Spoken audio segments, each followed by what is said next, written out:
De volta com o Comunidade do Conhecimento, sempre trazendo informação, cultura e entretenimento. E terça-feira é dia do nosso quadro Manhê, dedicado aos papais e mamães de primeira viagem. Hoje vamos falar sobre como lidar com o medo dos filhos.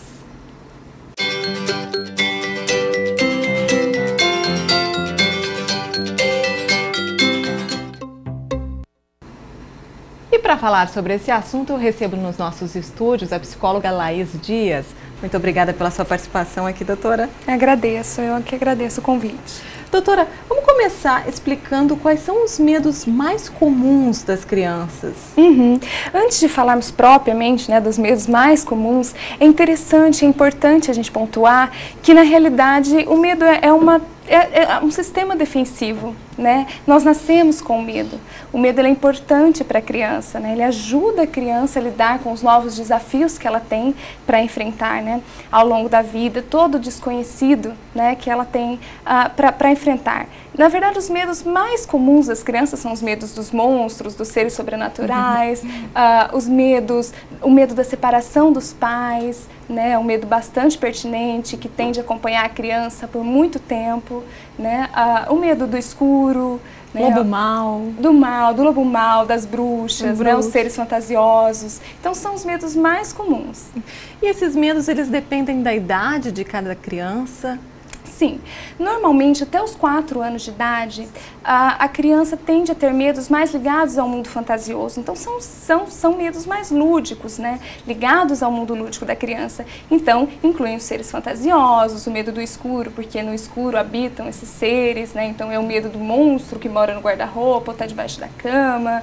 E após os 4 anos, ela começa a tomar um contato maior com a realidade e deixar um pouquinho o mundo da fantasia. Então são medos mais ligados à realidade, a violência, o medo da escola, do desconhecido, esses medos mais pertinentes ao mundo da realidade mesmo, que a criança vai tomando contato. A gente foi até as ruas, a nossa equipe foi até as ruas e a gente tem algumas perguntas, vamos ver. Então, meu filho tem 6 anos, Tem algum medo, assim, mas a partir de que idade que a gente tem que procurar, assim, mais informação, para ter mais conhecimento e tentar ajudar eles no medo? Uma pergunta interessante, Sim. Quando que esse medo tem que passar, Porque é uma fase isso, doutora? Em que ponto ela deve procurar algum especialista, algum profissional para tratar desses medos? Na realidade, os medos nos acompanham até na vida adulta. Os medos Nós fazem temos medo, parte, exatamente. O que diferencia a forma como lidamos com o medo. Então, as crianças lidam com medo de formas diferentes e o que é importante é os pais estarem atentos, a serem sempre atenciosos, darem atenção para a criança, procurar nunca menosprezar, quando a criança demonstrar algum medo. Então, não menosprezar a criança, Nós pais temos a tendência de tentar super proteger os filhos, Então, quando eles esboçam algum medo, a primeira reação é dizer, olha, isso não existe, isso não tem importância, logo passa. E, na realidade, o que a criança quer muitas vezes é atenção. Então, é importante acompanhar, ver o quanto esse medo tem interferido, porque quando esse medo começa a interferir no cotidiano, a ponto da criança não dormir, não se alimentar, não sair, não quer ir mais à casa dos amiguinhos, ou não quer ir à escola, aí é o momento de procurar a ajuda de um profissional da área. Na prática, doutora, como que os pais devem reagir a um medo do filho, assim? O que eles devem falar, como que eles devem agir? O primeiro passo é ouvir. Atentamente ao filho. Então, ouvir atentamente, abaixar na altura da criança, dependendo da idade, ouvir, questionar, perguntar de onde vem esse medo, e nunca menosprezar ou ridicularizar, às vezes dar uma risada, alguma coisa assim, e tratar com seriedade o medo da criança, E aos poucos ir conversando, acolhendo, entrar e junto com a criança buscar formas de lidar com esse medo. Então, se é um medo do escuro, dependendo da faixa etária, vamos colocar um abajur para ir aos poucos dessensibilizando essa criança.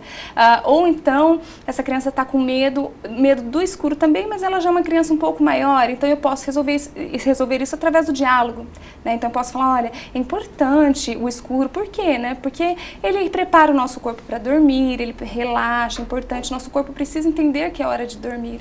Então, é uma forma de resolver através do diálogo, conversando com essa criança. Vamos ver mais uma pergunta, pessoal. Então, eu tenho 2 filhas, uma de 5 e uma de 4. E como que a gente pode ajudar eles a superar o medo de animais, escuro, que elas têm medo.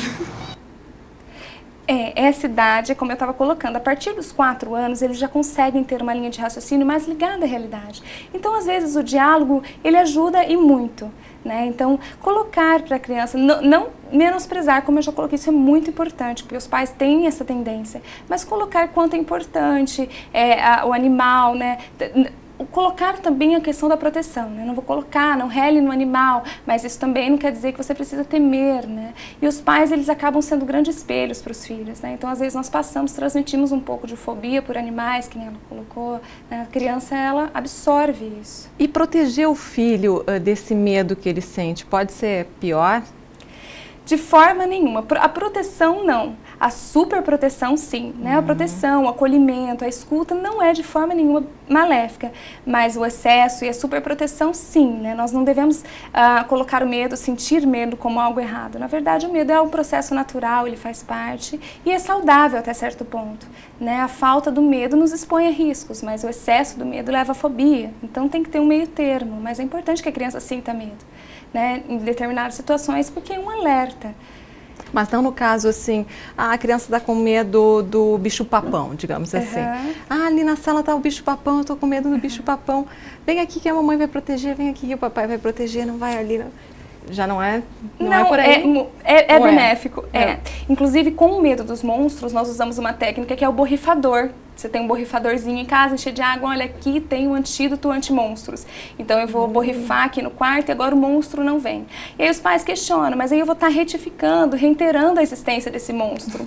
Mas na realidade não é isso que acontece. Como essa criança está no mundo lúdico, então você está ensinando ela a lidar com esses monstros no mundo lúdico. E aí conforme o tempo vai passando, essa criança vai amadurecendo, esse medo vai indo embora naturalmente. A gente não pode acabar com a fantasia das crianças também, forma nenhuma. Né? Vamos ver outra pergunta, então. Meu filho tem muitos pesadelos. Como lidar com isso? Pesadelos.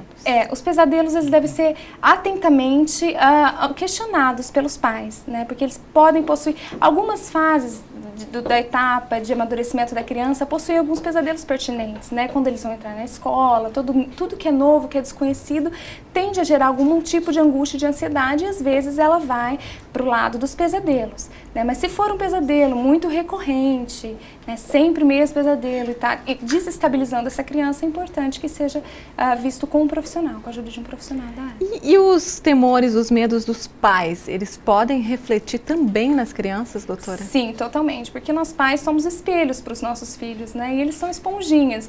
Então, absolutamente, a forma como lidamos com o medo, ela interfere diretamente na forma como os nossos filhos vão lidar com o medo, né? Um exemplo disso é a perda.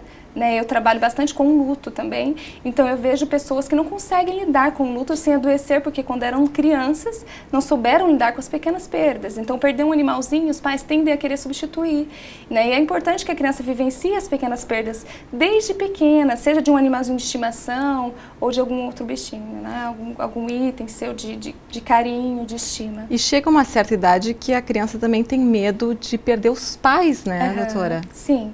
A angústia da separação dos pais, ela é vivenciada desde o recém-nascido, com a perda do seio da mãe, que amamenta, que supre, até a idade maior, quando eles começam a ir à escola, frequentar e socializar, né? Alguns profissionais indicam o uso do objeto de transição, que pode ser um ursinho, um paninho, que a partir dos 4 anos eles tendem a desapegar, e aí eles vão dando lugar a novos vínculos sociais, né? Então é comum, ele tende a ir aos poucos desaparecendo, conforme essa criança... Mas eu falo da morte, doutora. A morte dos pais, né? Tem crianças que chegam a uma certa idade e já começam a temer a morte, já começam a perceber o que é a morte, né? E como a gente pode explicar para os filhos de uma maneira que eles compreendam e que não seja uma maneira tão pesada para eles entender que isso pode acontecer de alguma maneira, né? A criança ela vai sendo preparada para lidar com a morte aos poucos e gradativamente, né? A morte ela tem que ser sempre explicada de uma forma muito direta e muito sincera para a criança, né? Então, colocar para a criança que é um processo natural, que faz parte, e essas pequenas perdas acabam preparando a criança para eventuais futuras perdas, né? Então, não precisa necessariamente tocar nesse tema, que se não for algo que a criança esteja pertinente, esteja afetando a criança, mas caso caso ela apresente queixa disso, é importante que os pais tenham uma conversa franca e expliquem como algo natural, como um processo natural. Para a gente finalizar, doutora, e quando é um medo de um dentista, um medo de um médico, de algo que elas precisam enfrentar, né? Se a criança ainda está naquela fase mais lúdica, hoje em dia o mercado nos oferece uma série de elementos que nos ajudam. Então tem kits de médico, né, que tem os aparelhos, o estetoscópio, tem tudo para a criança ter contato com aquilo que é desconhecido, com aquilo que gera medo, né? Então os pais podem entrar dentro deste mundo lúdico, comprar um kit, brincar com os bonecos, para a criança ir se familiarizando com isso que é tão desconhecido, né? E com os maiorzinhos aí a questão do diálogo, da importância, da necessidade, mesmo que não seja tão agradável. Doutora, muito obrigada pelas suas informações. Quer passar os seus contatos, pessoal de casa? Eu atendo no consultório, né, na Avenida Santos Dumont, 3472, e o telefone para contato é 9908-4004. Obrigada, doutora Laís Dias, mais uma vez.